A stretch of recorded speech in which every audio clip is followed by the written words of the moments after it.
Basins, case studies, and here we are in the Alberta Basin, the Rocky Mountains right here. That's the major thrust, Rocky Mountain thrust.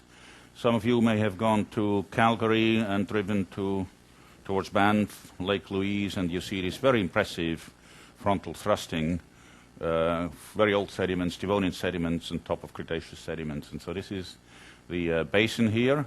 This is a so-called, and we're making things slightly complicated here, it's a retro-arc foreland basin. It actually was an island arc at one time, and it was a back-arc basin, and then due to the collision, it actually developed into a foreland basin.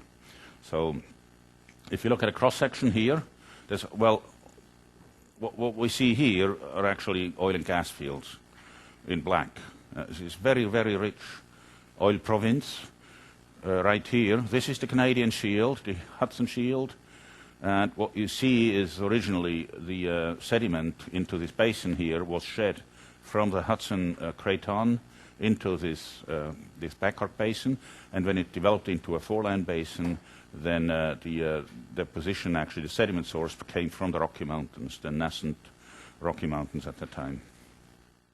Big areas here. So this is actually this is Alberta, right here, and this is Saskatchewan, and that's British Columbia.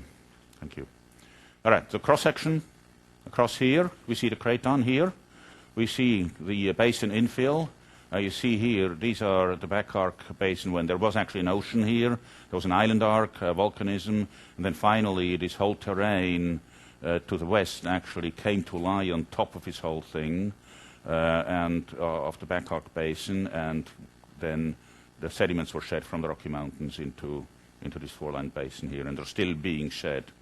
And so this is a big province. What's interesting to know is that up here, right up here in this area, we have the famous tar sands, Alberta Athabascan tar sands, and if you look at them at the cross-section, they are somewhere here, in here. They've migrated all the way up from quite low here. Well, the oil, not the sand, has migrated ways up from down here.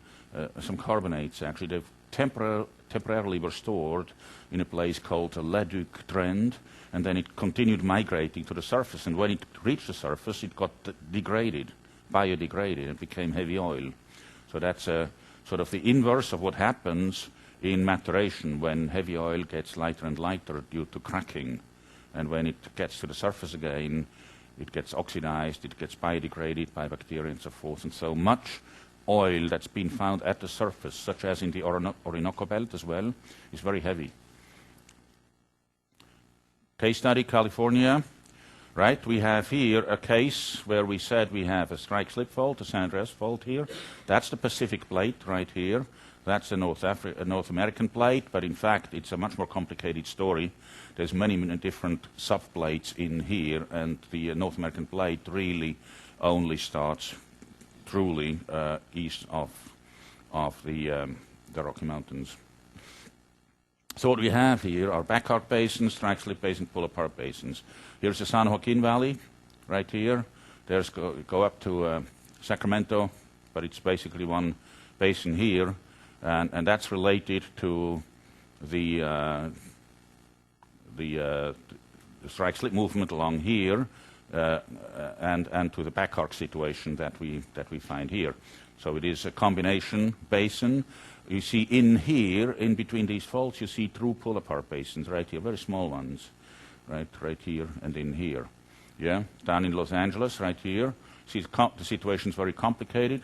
This the San Andreas fault actually branches off here and follows here. This is an area called the Cajon Pass. It's very complicated, seismically extremely complicated, and many small subbasins.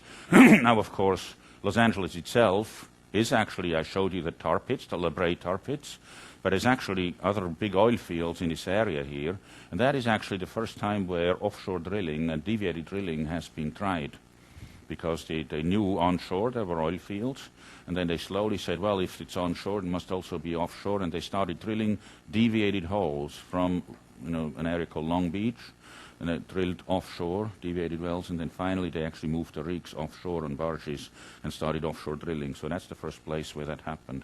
And that's this oil province shown right here. And here you see the reserves.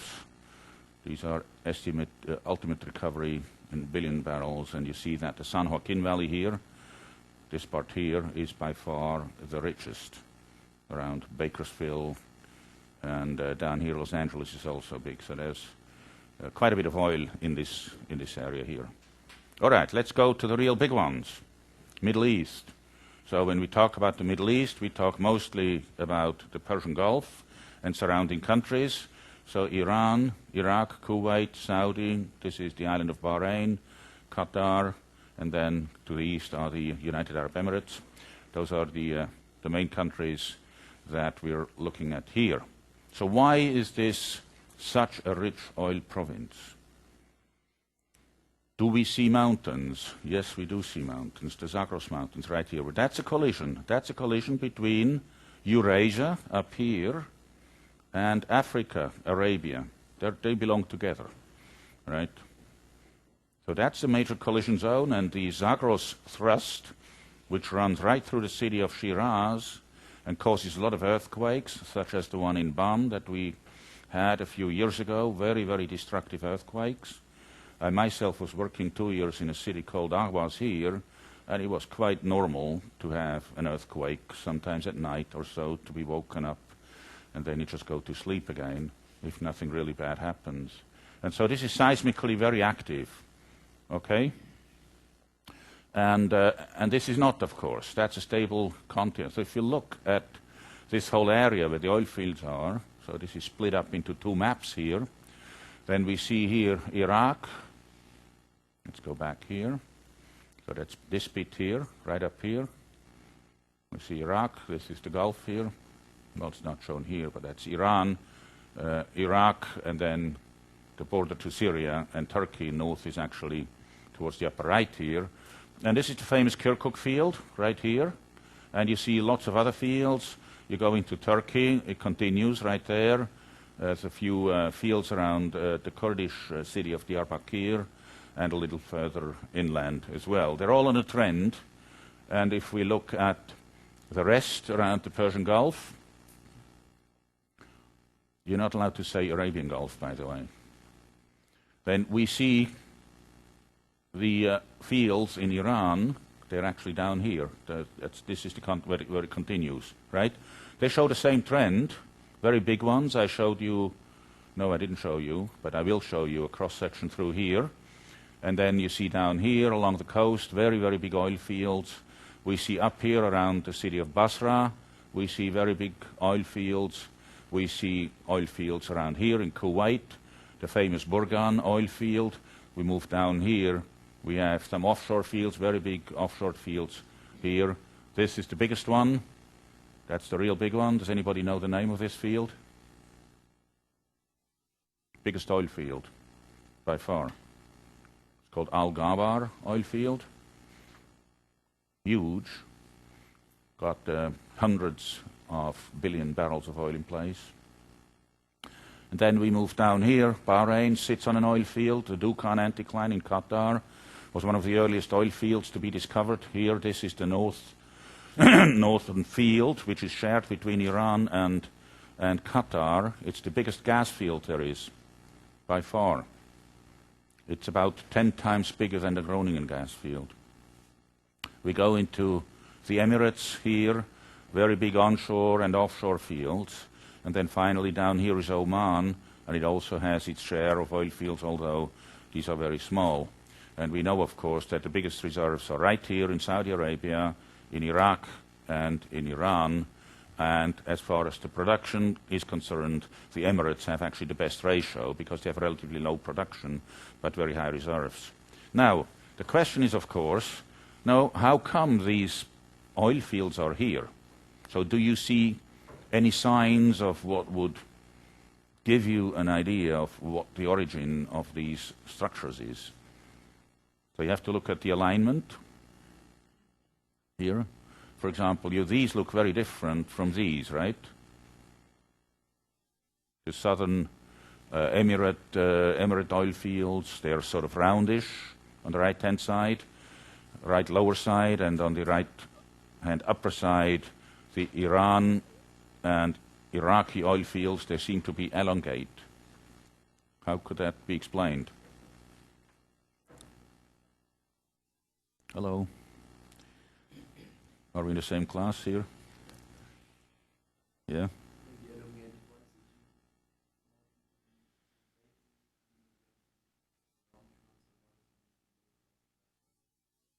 Yeah, so you say these are related to the basins. Now let's just go back to the structures here, right? It's probably a little difficult to see, but these are very elongate folds right here. Very nice, the Zagros Mountains, it's a mountain range that goes actually very high.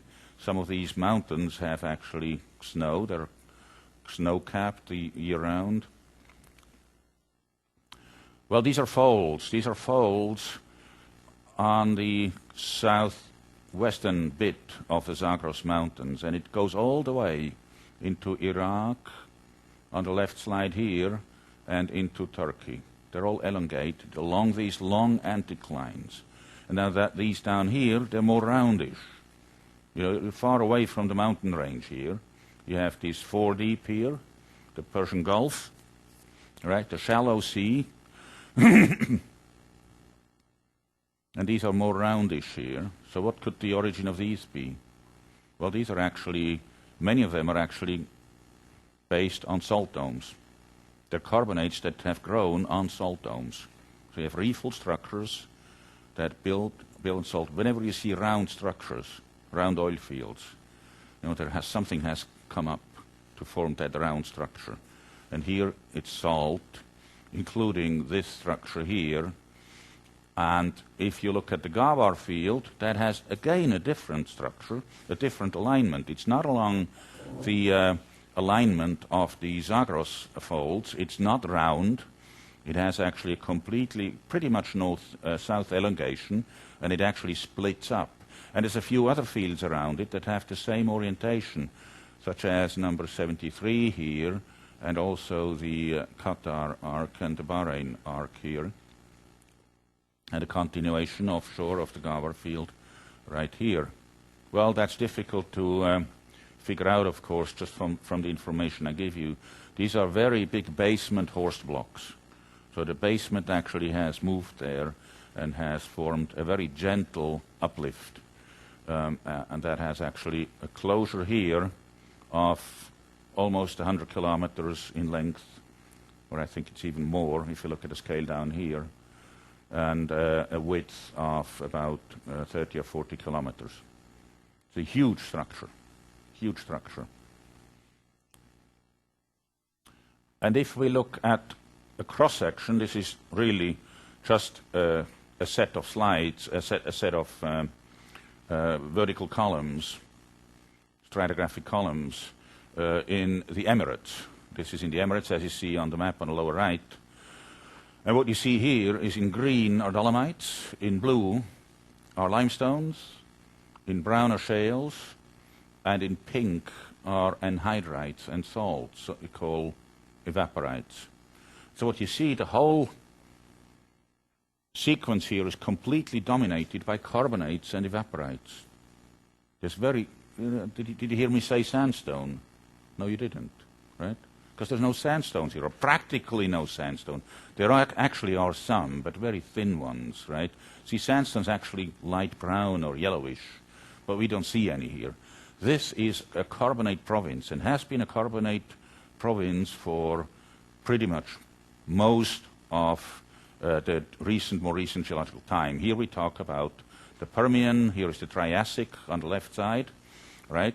So ever since the Triassic and the Permian, in fact, you know, this area has been dominated by carbonate deposition. Yeah, I showed you when we talked about carbonates, I showed you a slide, an aerial view of the area, you know, where you saw different types of carbonates being deposited. Well, that's the result. Some of it is dolomite, some of it is limestone. We have a shale, and we have some anhydrites. And what are the shales good for? Well, they're source rocks. Thank you very much, Mother Nature. And what are the salts and anhydrides here? Well, they're the seals. You see, the Gabar oil field is actually at this level here. That's the seal, the Hith anhydride, right here. And these are the Arab, very famous Arab formations right below, which are mostly limestones, and they are just enormously thick, right? And that's sourced from down here, from shales down here, has been sourcing this very, very thick carbonate here, which is capped by this completely impermeable Hith anhydride. So you have a combination of very porous carbonates, good source rocks, very good seals, and very large structures, and practically no faulting. Remember, faults are generally not our friends. They can be, but it's usually not a good thing, right? It can be if they're really capped, if they terminate, but if the faults go through typically all the way to the surface, then that is typically not a very good thing to have. So they don't have that. It's very, very little faulting, very gentle structures, large-scale structures here. And what we do here, we make a jump back to about 80 million years in the Cenomanian. And this is a reconstruction by Mr. Roel Murris, who was a geologist with Shell. And he reconstructed the situation at the time of the early Cenomanian. What you see here in colors are the different kind of deposits that were formed then. You see here in gray the outline of the present-day Persian Gulf. The Strait of Hormuz, where all the tankers have to pass, right? And then Oman down here, the lower right. What do you see? Well, in blue, you see the carbonates, and in pink, carbonates and evaporites, and in greenish mixed clastic and carbonates. And all of this is dominated. This area that covers the present-day Persian Gulf and ways up to the north is covered by this shallow sea in which actually carbonates are deposited. And here on land, we see sand, alluvial plain, lower coastal plain in yellow and brown. Well, that's exactly the situation we have now. You see, the Saudi desert is sand, right? But the Persian Gulf is carbonates, except here this sea was much wider than it is now. Well, that has to do with the collision of Arabia with Eurasia, of course. So that sea got shortened a little bit, right? And it went ways up into Turkey, Iraq and Turkey, and that is all filled now with clastic sediment. So that's no longer a sea today, but this down here still is a sea. So it's kind of a remnant of an older sea that was much bigger and that was equally carbonate-rich as the present-day Persian Gulf is. That, in a nutshell, together with this very large-scale structure, that's the secret of the Middle East. It's basically geological stability. You know, that doesn't always go with political stability, but in this case, the geological stability is essentially one huge sequence of shallow water carbonates and evaporites, ever so often interrupted by shale deposition, which was very useful because that actually produced the source rocks. Okay, so we have just a few more things to say. We've looked at the basins now.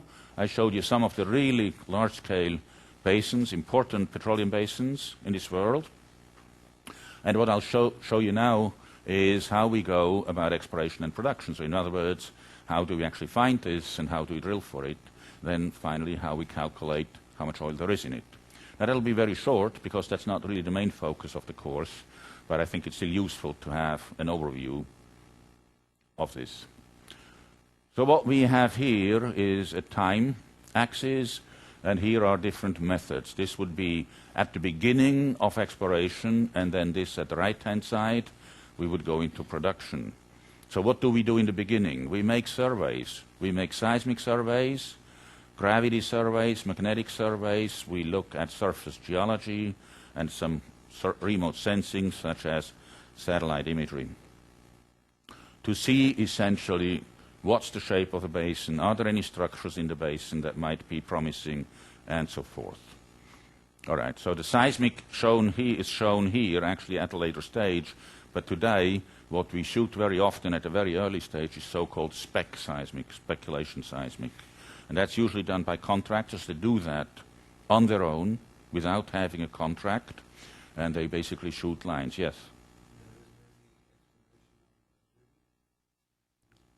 Yes, I'll get to that. So once you've identified, so the question is, isn't there any drilling at this stage? Well, this is the very early stage in exploration. You see, for example, that is the stage where the Arctic basin is in, right? There is hardly any drilling there, in Greenland as well, and some other very, difficult basins, such as the Tarim Basin, very, very little drilling, but a lot of surveying. So this is surveying. But your question is, okay, when do we actually drill? Well, as soon as people think you have the right combination of factors, and we all know what they are in the meantime, you might actually, some company might be willing to put down some money, invest into an exploration well. So that's what would be this, right? So you shoot seismic, you zoom in. Typically today, that's all 3D seismic, and the 3D seismic lets you see the structure in much more detail than these remote sensing methods here, and that lets you actually place a well quite accurately on a promising structure. And that's when the first drilling takes place. That's right here, right? And then drilling might go through, appraisal drilling, and then finally they might say, all right, so now we're having production wells, and then of course you're cranking up production. Very simple. That's sort of the flow, the workflow in a very general way. So I'll go through these steps a little bit one by one. And we looked at the Middle East before. Now I show you here a satellite image from the Zagros Mountains. And you see these very long anticlines right here. You see them one by one. They're very high mountains. Some of them will go up to 4,000 meters. Right? And somewhere up here to the very top, above the very top of the picture, is the Zagros Thrust, the main collision between Eurasia and Arabia, or Arabian Africa. And we see these dark patches here, right? And we, of course, wonder what they are, right? And that's actually salt. That's pierced salt domes. The salt actually has pierced all the way to the surface. And some of it actually has developed into glaciers.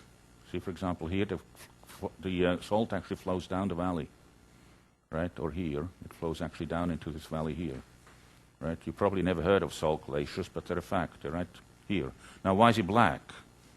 Well, because that's surface weathering, right? What you see at the surface is not the salt. That's the residue, because the salt at the surface weathers, dissolves, and what remains is whatever is left over once the salt is dissolved. And that's residue, whatever was in the salt, and that's typically colored black. And so the salt is actually below, but it flows, right? It still moves. All right, so, but this region here, this is towards Balochistan, towards the Pakistani border.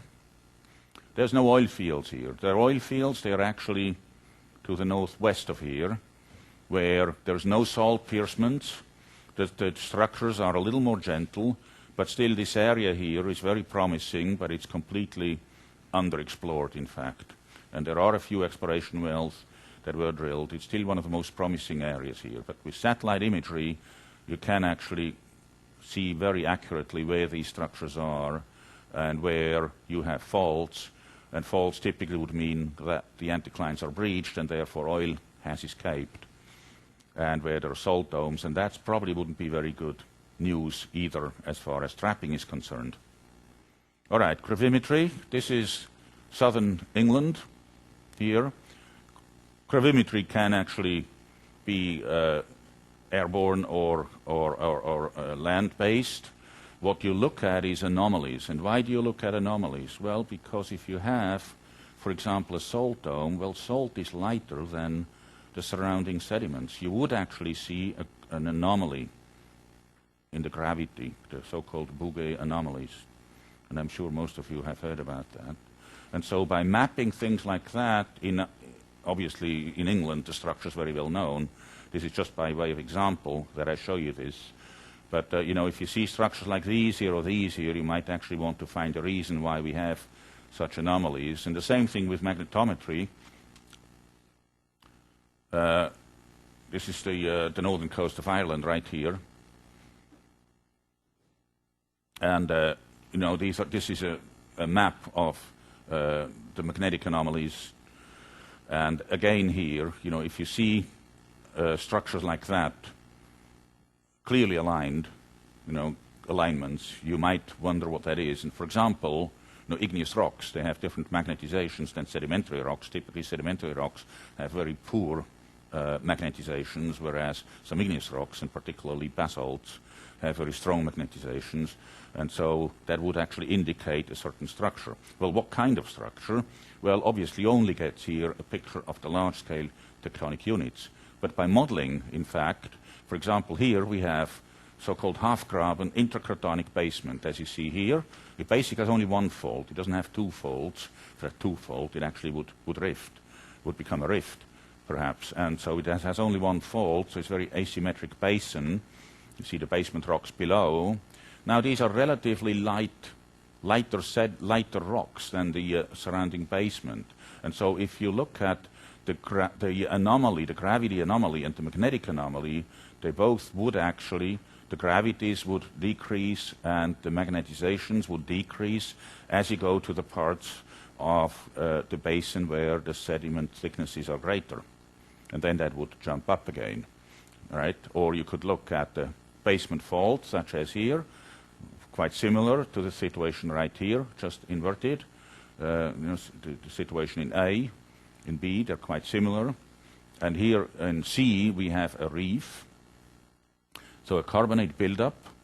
And that might actually be a little heavier than the surrounding shales. And so you would see on the gravity, you would actually see an anomaly, whereas on the magnetization, you wouldn't really see anything because both are sediments and they're relatively poorly magnetized. And so forth. Here we have a basaltic, in D, we have a basaltic intrusion, and that is a highly magnetized rock, and so we would see an anomaly on the magnetization, but not necessarily on the gravity.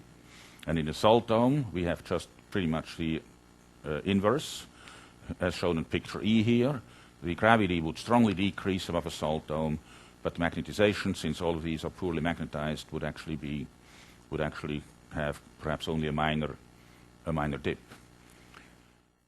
Okay, and so what you really measure this here, perhaps in 2D, and you can actually use that to make a model, you make a subsurface model, because you know a little bit what the geologic context is, and so you can actually assume a certain structure, and you can see whether by forward modeling you actually can reproduce the actual measurement. And so it is sort of an iterative forward modeling that is being used. You're sort of stacking layers. You're assuming, well, it could be that we have a salt dome here, so let me put a salt dome here. You make a model, maybe just a 2D model, not a 3D model. You fill them with properties, magnetic properties and densities, and then you're calculating the response you would see at the surface in terms of gravity and magnetic anomalies. And then you vary the parameters, the densities and the thicknesses and so forth until you find a match. That's not unique necessarily. That's not a unique solution. You might have several situations that actually might give you the same response. And so these type of surveys, they're still being used. They're actually being used quite often by Russians. And they made big discoveries that way. They discovered the Tengiz field. It's the biggest field currently in Kazakhstan. They discovered that with gravity anomalies. They discovered the White Tiger field offshore Vietnam, the biggest field in Vietnam, also with gravity anomalies, which is a granite basement horse block. And so, don't discard these kind of things. They are important. I know most of you are interested more in seismic, and it is true that seismic is more often used. Here it is. This is actually a cross-section right north of here, through an oil field called the Moore-Capella field, which is a fairly big field, in fact, but it contains heavy oil. Now, does anybody see a structure here? You say a fault, but a fault is not a structure. A fault is just a fault, yeah. A reef? Where do you see a reef? Here? Maybe, yeah. Yeah, any other structures you see? Excuse me? An unconformity, yes, there's a big unconformity right here, huh? Right. That's the Cretaceous Tertiary unconformity, very common here in the southern North Sea. Yeah, but that's not a structure by itself, that wouldn't be a trap. Right, so it's a complicated story here, right, and it's difficult to see. Well, the oil field is actually in here, right, in the right middle part of the structure. And we see on the left side, we see faults. On the right side, we see faults, 2 or 3 major faults. And overall, the layers are actually dipping towards the right. And that's why we have this angular unconformity right above here at about 700 milliseconds two-way travel time. And what this is, it's an inverted structure. And this is actually, this part of the world here was actually a fairly deep basin in the Cretaceous. Lots of sand got deposited. There was actually a high to the south of here, which is the London Brabant High, and lots of sediments got shed into this basin here until it was filled. And then a very important tectonic event took place in Europe. Which was that? There are Swiss guys here, I should know, okay? What's the dominant feature in Switzerland? The Alps. And how did the Alps come into being? Well, that's a collision of Europe and Africa, right? That's a strong compressional event, and it didn't go unnoticed here. You see this structure here? That's the subsurface mountains we have in the Netherlands. We don't have them at the surface, right? We have them in the subsurface. So that's the collision. That's a result of the collision of Africa and Europe. It's right there, right there. And it's an inverted structure. So what was originally a basin got uplifted. So what was low became high. That's called an inversion, a structural inversion. Yeah. So these sands in here, these are actually fault-bounded traps in here. They are sourced by sediments fairly deep down at about 2 seconds to a travel time. That actually got migrated up along the faults into these structures here. Sort of looks like a pyramid, and in the center of that pyramid is the Moerkapelle field. It has actually in excess of 100 million barrels of oil, but very heavy oil. Now, you all will take courses in seismic interpretation, and there's lots of pitfalls. I put them together here that, you can actually see structures that are not structures. Like, for example, here, you have in the middle, you have actually, on the right-hand side, you see the true situation, which is a salt dome, and because salt is relatively slow, you see underneath very often an apparent pull-up. Then you say, oh, we got a structure below the salt dome, right? No structure below the salt dome. It's an apparent anticline, right? It has to do with the velocities, the relative velocities, compressional velocities in these structures. And there are other examples here, but most of you will take courses on seismic interpretation, or you already are taking courses, so I'm not going into this. The most important tool we have today is seismic stratigraphy, as shown on this slide here. Again, I won't go into details, but we've seen in the Gabon case, the West Africa coast, we've seen how these coastlines prograde. They move out, and of course they don't do that continuously. They do that actually in bits and pieces. And sometimes the sea level rises, and then the whole coastline gets shifted again back, and then it drops, then the whole coastline gets shifted forward again.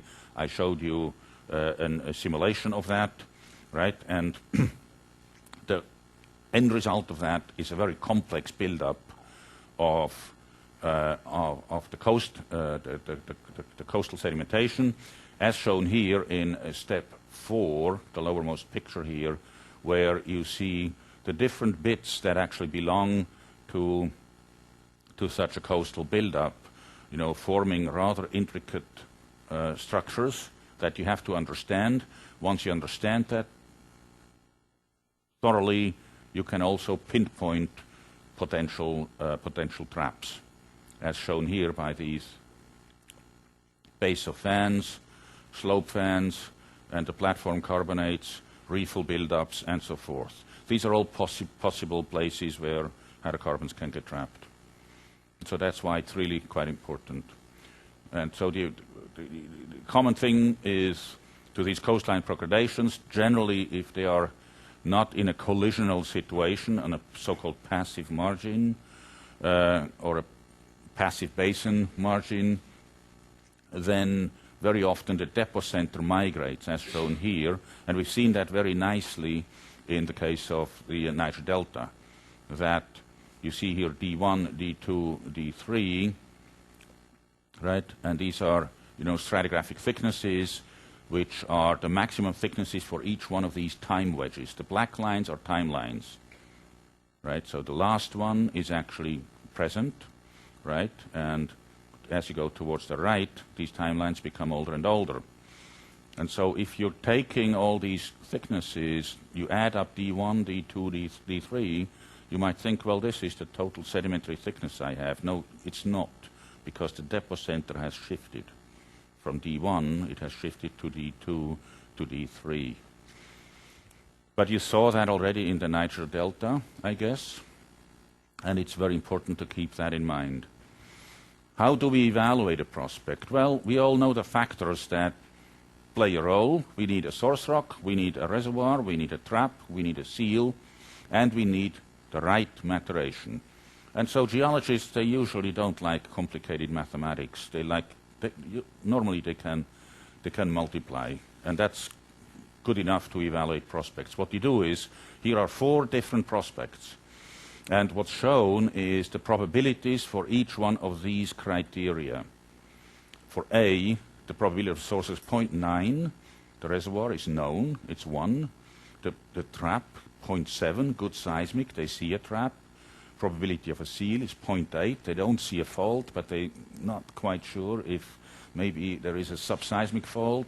And probability of the maturation level is 0.6, and what you do is you calculate the combined probability by multiplying these 5 numbers here, and you get a combined probability of 0.302. All right, and so if you go to the other examples, B, C, and D, you see that each one of them has at least one of these criteria that's quite low, such as the maturation level in B and C. And in D, the probability of a seal is 0, so obviously this is not a prospect. There's no seal. So the oil has, if there was ever any oil, it has actually leaked out. So only if the combined probability is relatively high is it worthwhile to drill an exploration well. That's how you do it. Here's a rig, right? A platform. Does anybody know what kind of platform this is? See, this is the sea, the sealer. Yeah, it has a slightly different name, not submersible, semi-submersible, because only half is actually submerged. So these are actually pontoons here. They're air-filled, and what you see down here are they're propellers that actually hold it in the right place, and they're all GIS monitored. Sometimes they're tethered. There's at the seafloor, there are reference beacons, and so these things are dynamically positioned at the right place. And that's where the drilling takes place. You usually have a few slots where you can drill, typically like 8 or 16 slots. So you can, from one of these guys, you can actually drill 16 different wells, all in different directions. You drill a well through the reservoir, but what you think is the reservoir right here, where you think, well, this is where the oil must be, according to my probability calculations. Up here above it is the rock. You drill a hole, you set casing. Casing is an iron pipe, a tube that you put in.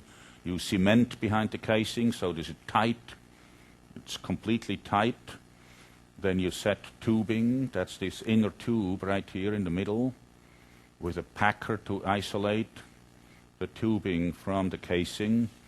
and then you're perforating the casing and the cement in the reservoir to make the oil flow out through the tubing to the top, and there's a thing called the Christmas tree, which is essentially an arrangement of valves, and from there it goes to a separator where you separate the water from the oil.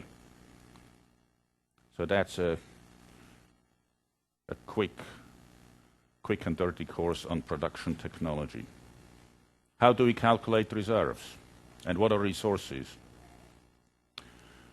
This is, on the vertical, we see the economic feasibility of extraction, and on the horizontal axis, the decreasing knowledge. If we are in a case where we know something's there, could be there, but I don't really know, and it would be very expensive to produce it, we call that a resource. And if we go to the very left lower end, where we know that it's economic feasible and we know exactly what the geology is, that we call that reserves. And we actually have to provide the calculations of reserves to an authority called the STC. They're based in the US, and they actually have to approve that. And then you can book reserves. You see, reserves are like money in the bank, right? And if you have shareholders in your company, they want to know how much money the company has in the bank. And so that's a very important exercise to go through. And so you see this second solid line, approved reserves. That is the most important information an oil company provides at the end of the year. It's not so much how much they have produced and the net income, but how much reserves they have. And so this is a same graph, or the same idea in a different graph, I should say. And what you see here are a horizontal line in the middle, that is the splits the sub-economic from the economic bit.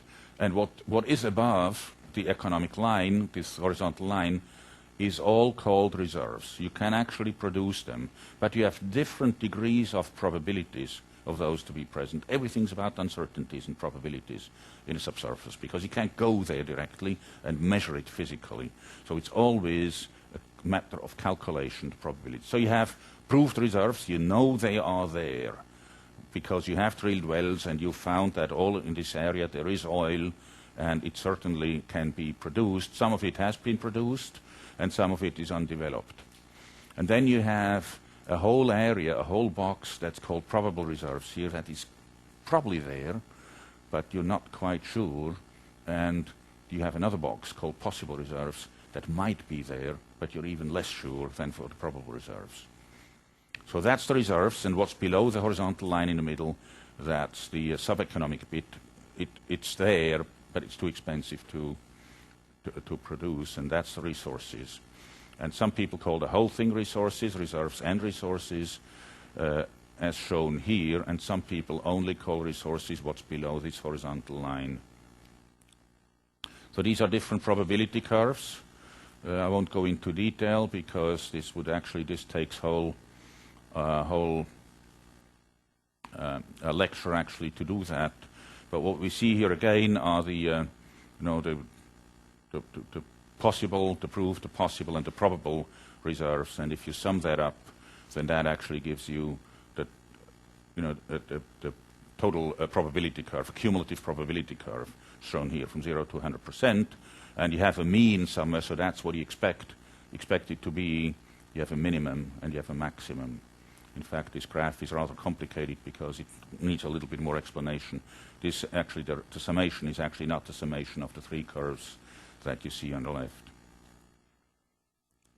So reserves, they can take very interesting shapes, such as shown here, oil reserves in an OC, which somehow seem to fall on a log normal distribution. You see this, it's a log plot.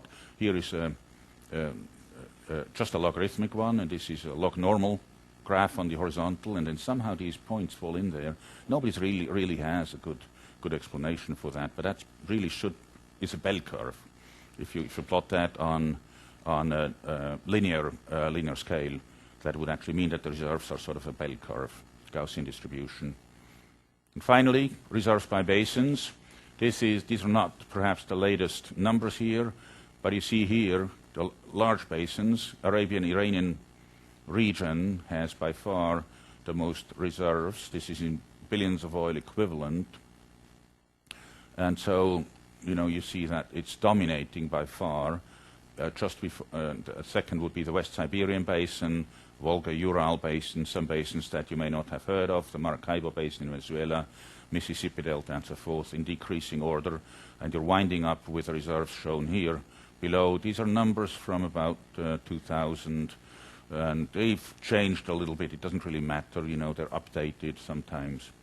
But just to give you an idea, the world oil consumption, and I showed that in the first lecture, is 30 billion barrels of oil per year. The Kashgan discovery, recent discovery, big discovery in Kazakhstan is 70 billion barrels. So that's good for about 2 years' consumption. A giant oil field as Kashgan is good for 2 years' consumption. And the average deepwater discoveries in Angola are 2 billion barrels of oil. So that's good for about 4 weeks global consumption. We're using a lot of oil, you know. Okay. Thank you very much. If you have questions, you can email me. I won't be here for the exam. A PhD student of mine will actually be there. But you can contact me by email if you have any questions. Okay? Thank you very much.